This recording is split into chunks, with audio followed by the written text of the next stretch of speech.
আলাইকুম, সবাই কেমন আছেন? আল্লাহর রহমতে আমিও ভালো আছি। আমি এইদিকে আসছিলাম একটু ঘুরতে। দেখলাম কীরকম সবজি-টবজি চাষ করছে।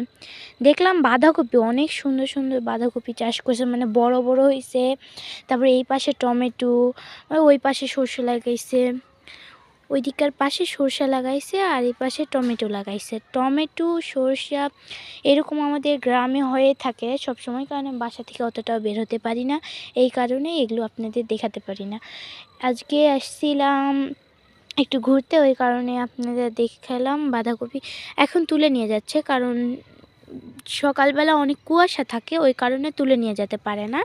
ওই কারণে এখন তুলে নিচ্ছে। এখন এগুলো তুলে নিয়ে যায় পাইকারি দামে বিক্রি করবে। এখন পাইকারি দামে বিক্রি করবে, এগুলো পুষায় দিবে নিয়ে যায়। টাটা বাই বাই, আজকে এই পর্যন্তই থাক।